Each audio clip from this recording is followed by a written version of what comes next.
சற்று முன் வந்த ஒரு மிக முக்கியமான தகவல் என்ன அப்படின்னா, செந்தில் பாலாஜி உயிருடன் இல்லை, உண்மையை கண்டுபிடித்த அமலாக்கத்துறையினர். இதை பற்றி உண்மையா பொய்யா அப்படின்னு இந்த வீடியோவில் முழுமையாக பார்க்கலாம் வாங்க. செந்தில் பாலாஜி வந்து பார்த்திங்கன்னா ஐடி ஊழியர்கள் வந்து தாக்கியிருந்தாங்க. அதுக்கு பின்னாடி வந்து அமலாக்கத்துறையினர் மீண்டும் ஒரு சோதனை போட்டு செந்தில் பாலாஜியை கைது பண்ணியிருந்தாங்க. செந்தில் பாலாஜி கைது பண்ணி எங்கே வச்சுருந்தாங்க அப்படின்னா, ஓமந்தூர் அரசு மருத்துவமனையில் வச்சுருந்தாங்க.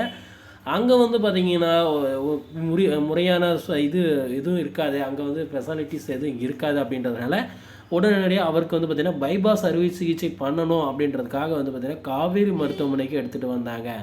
காவேரி மருத்துவமனைக்கு வந்துட்டு அவர் 21ஆம் தேதி ஆப்ரேஷன் பண்ணாங்க. ஆப்ரேஷன் பண்ணிவிட்டு வந்து பார்த்திங்கன்னா எந்த ஒரு தகவலுமே வெளியிடலைங்க. அவர் எப்படி இருக்கார், அவரோட குடும்பங்கள் யாரும் போய் பார்க்கல, அவங்களோட உறவினர்கள் யாரும் போய் பார்க்கல, அவங்களோட மனைவி போய் பார்க்கல.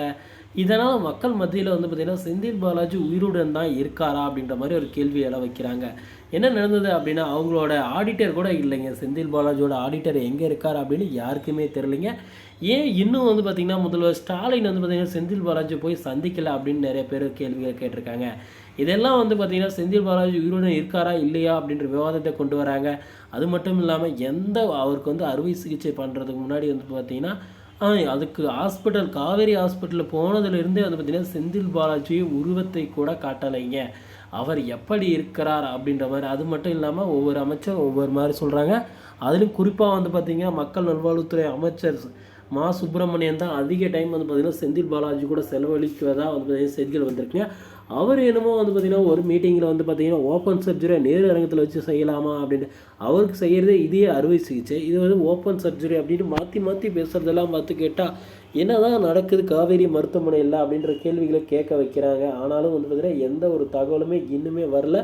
முதல்வர் ஸ்டாலின் இதுக்கெல்லாம் ஸ்டெப்பு முறையாக எடுத்து உடனடியாக வந்து பார்த்திங்கன்னா என்ன நடந்தது அங்கே அப்படின்னு விலாவரியை கொடுக்கல அப்படின்னா கண்டிப்பாக அவர்கிட்ட இருந்ததுன்னா அமலாக்கத்துறையினர் உண்மையை அறிஞ்சாங்க அப்படின்னா திமுகவில் வந்து பார்த்திங்கன்னா முதல்வர் மட்டும் இல்லைங்க, அவரோட மகன், மருமகன், மனைவி அனைவரையுமே வந்து பார்த்திங்கன்னா கைது செய்ய அமலாக்கத்துறையினருக்கு வாய்ப்பு இருக்குங்க. அது மட்டும் இல்லாமல் ஆட்சியை கலைக்கிறதுக்கு கூட வாய்ப்புகள் இருப்பதாக செய்திகள் வந்து பார்த்திங்கன்னா பரப்பிட்டு இருக்காங்க.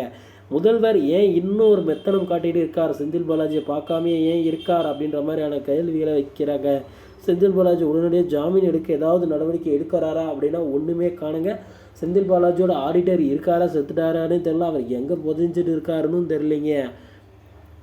இதனால தான் மக்கள் மத்தியில் வந்து பார்த்திங்கன்னா செந்தில் பாலாஜி உயிருடன் இருக்காரா இல்லையா அப்படின்ற வரைக்கும் வந்து பார்த்திங்கன்னா அமலாக்கத்துறை சோதனை போடணும் அப்படின்ற ஒரு விரிவான தகவலை கொடுத்துருக்காங்க. ஓகே ஃப்ரெண்ட்ஸ், வீடியோ உங்களுக்கு பிடிச்சிருந்தது அப்படின்னா நம்ம சேனலை சப்ஸ்கிரைப் பண்ணி பக்கத்துலேயே ஆல்னு ஒரு பட்டன் இருக்கும், அதையும் கிளிக் பண்ணி வச்சுக்கோங்க. அப்போ தான் நான் போடக்கூடிய அடுத்தடுத்த வீடியோக்கள் உங்கள் மொபைலுக்கு நோட்டிஃபிகேஷனாக வரும் ஃப்ரெண்ட்ஸ். தேங்க்யூ.